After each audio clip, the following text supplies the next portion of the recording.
ಹೆಚ್ಚಂದ್ರೆ degree ಮಾಡಿದವರಿದ್ರು. MA ಮಾಡುವಾಗಲೇ ಅದೊಂದು ಹೋರಾಟ. ಅಲ್ಲಿಂದ ಮುಂದಿಂದು ಇದು ತುಂಬ ದೊಡ್ಡ ಹೋರಾಟ. ಇದೆಲ್ಲ ಮಾಡಿ ಟೈಪಿಂಗ್ ಮಾಡಿಸ್ಬೇಕು, ಥೀಸಿಸ್ ಎಲ್ಲ ಬರದೆ ಅಷ್ಟೊತ್ತಿಗೆ ನಾನು ಬೆಂಗಳೂರಲ್ಲೇ ಕೆಲಸ ಮಾಡೋಕ್ಕೂ ಶುರು ಮಾಡಿದೆ. ಲೆಕ್ಚರರ್ ಆಗಿ ಪಾರ್ಟ್ ಟೈಮ್ ಕೆಲಸ ಮಾಡಿಕೊಂಡು ಈ ಕಡೆಗೆ PhD ಮಾಡ್ತಾ ಇದ್ದೆ. ರಜಕ್ಕೆ ಇಲ್ಲಿ ಕಾಲೇಜ್ ರಜೆ ಇದ್ದಾಗ ಹಾಸ್ಟೆಲಲ್ಲೇ ಹೋಗಿ, ಮನೆಗೆ ಹೋಗ್ದೇನೆ ಹಾಸ್ಟೆಲ್, ಯಾಕಂದರೆ ಮನೆ ಹೇಳ್ದಲ್ಲ ಕೂಡು ಕುಟುಂಬ, ಅಲ್ಲಿ ನಿನಗೆ ವೈಯಕ್ತಿಕ ಸಮಯಗಳು ಕಡಿಮೆ ಇರುತ್ತೆ. ಹಾಗಾಗಿ ಮತ್ತೆ ಹಾಸ್ಟೆಲ್, ಇದೆಲ್ಲದಕ್ಕೆ ಬೆನ್ನೆಲುಬಾಗಿ ನಿಂತಿದ್ದು ನನ್ನ ತಂದೆ. ನೀನು ಏನು ಹೇಳಿದರೆ ಇಲ್ಲ ಅಂತಿರಲಿಲ್ಲ. ನಿಮ್ಗೊಂದು ಇನ್ಸಿಡೆಂಟ್ ಹೇಳ್ತೀನಿ. ಇದು ಹಂಪಿ ಯೂನಿವರ್ಸಿಟಿಯವರು ಒಂದು ಕನ್ನಡ ಸಿನಿಮಾ ಇತಿಹಾಸ, ಚಲನಚಿತ್ರ ಇತಿಹಾಸ ಅಂತ ಒಂದು 800 ಪುಟಗಳ 2 ವಾಲ್ಯೂಮಲ್ಲಿ ಪುಸ್ತಕ ತಂದರು.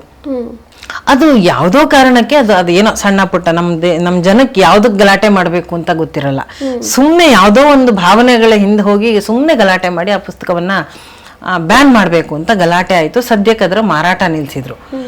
ಅದು ನನಗೆ ಇನ್ನೇನು ತಗೋಬೇಕು, ಅದಕ್ಕೆಲ್ಲ ನಾನು ಬೆಂಗಳೂರಿಗೆ ಬರಬೇಕು, ಒಂದು 300 ಕಿಲೋಮೀಟರ್ ಟ್ರಾವೆಲ್ ಮಾಡಿಯೇ ನಾನೊಂದು ಸಣ್ಣ ವಸ್ತು ಪಡ್ಕೋಬೇಕು, ಬೆಂಗಳೂರಿಗೆ ಬರಬೇಕು, ಇಲ್ಲಿ ಬಂದು ತಗೋಬೇಕು. ನನಗೆ ಹಿಂದಿನ ದಿವಸ ಸುದ್ದಿ ಗೊತ್ತಾಗಿದೆ, ನಾಳೆಯಿಂದ ಪುಸ್ತಕ ಸಿಗಲ್ಲ.